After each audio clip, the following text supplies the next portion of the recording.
And hello again to the lovely detective. Couldn't get enough of me, Oh, don't deny it, sweetie. Look at me. Fit, rich, dangerous. I'm like catnip to someone like you. Really? So if I pulled down my shirt just a little, you wouldn't? Ah, there's my favorite color. Blush red. You say the word and we can get out of here. And I promise I can make you do a lot more than blush. Fine, you're right. I did come to give a statement. But I'm not going to pause my passes just because you're recording me. Hey, cutie. One more thing before you start the tape. I've got the best lawyers, and even better, butchers. If you use any of this against me, I promise, none of the charges will stick, and plenty of sharp things will stick in you. Do I make myself clear? Smart and beautiful. You're the whole package, sweetheart.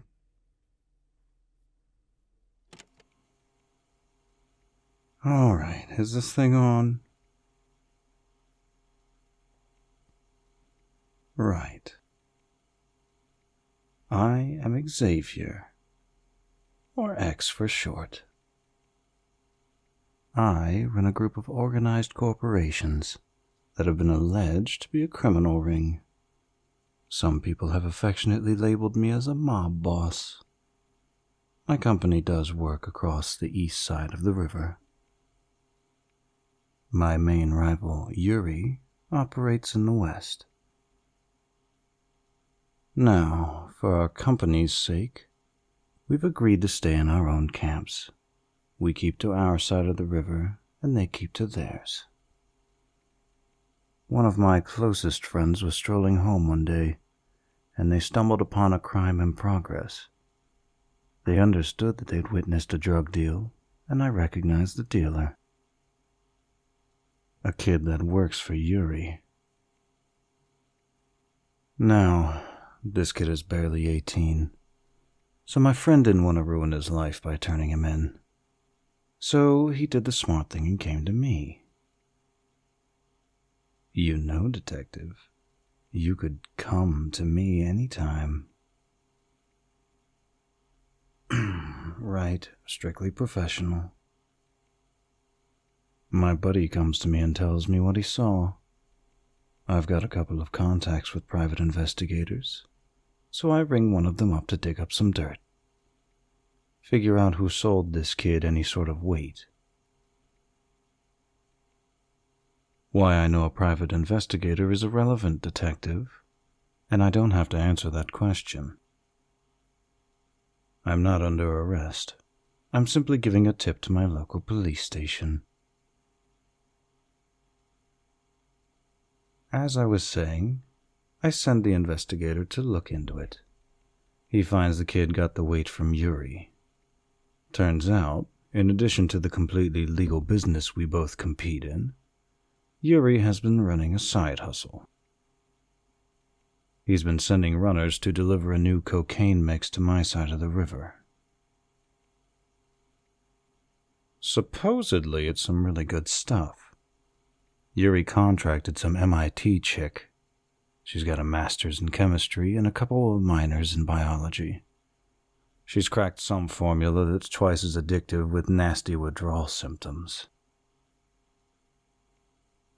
Now, Yuri is flooding low-income communities with the stuff. I happen to open a large number of jobs to those who are underprivileged, and I'd hate to see them get taken advantage of like this. Of course, I'd love the privilege to take advantage of you, detective. Oh, you're no fun. Anyway, I know the police department is absolutely overwhelmed these days. Organized crime is through the roof. So I got the investigator, bless his soul, to do a little more digging.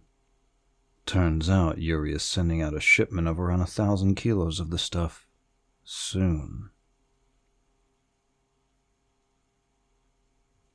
Now that is the question, isn't it? Where and when? Do you have a wife at home, detective?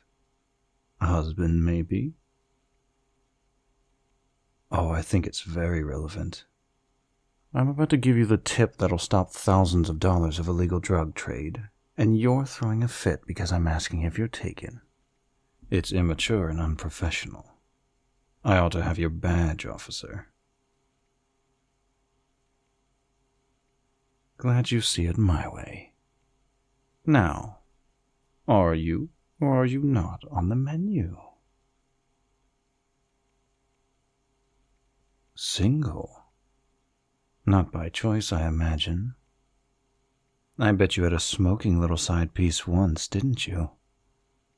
But they couldn't handle how much the work consumed you. How many nights they spent in an empty bed. Was that it, detective?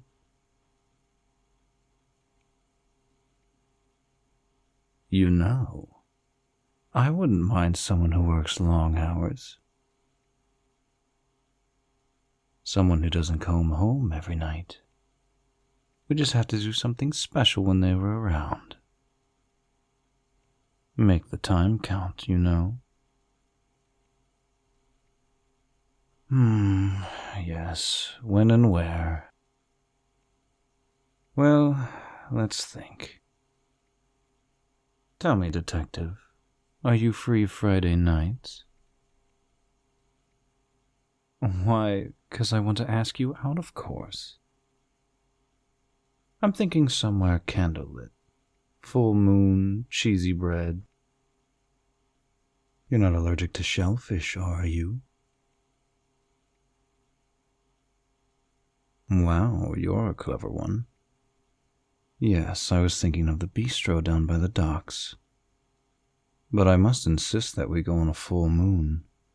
When the light dances across the water, it looks absolutely magical. Now, I'm no werewolf, so maybe I'm wrong. But I think the moon is full next Friday. Maybe we could head on out there then.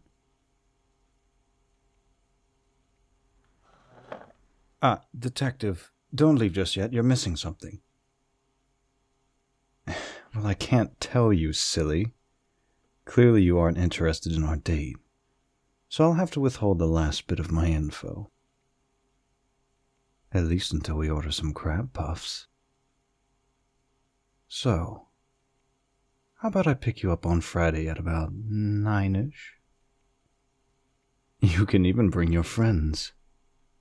Although I don't know if the commissioner will want to send a SWAT team to sit in a bistro on nothing but my good word.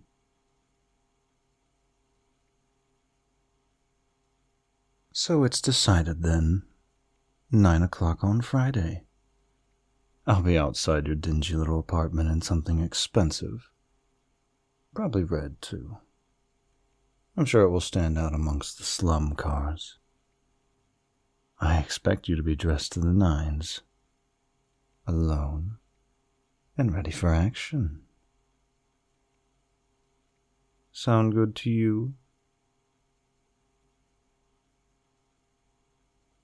What kind of action? Oh, aren't you the curious one? Well, buy me a couple of drinks, and I'm sure we can do any kind of action you want. Well, then let me say it in another way. If you get me drunk enough, then we might do it in any back alley we can find. So you should probably bring your gun just in case. Never know when you might need some protection. No, I won't be elaborating on that any further. You're a detective. Read between the lines. All right. This interview is over. Unless you want to leave together, then I'll be going now. That's what I thought. Can't wait to see you dolled up for me, detective. Oh, and try to get some sleep. I can't have you on my arm with shadows under your eyes. People will talk. Ta-ta.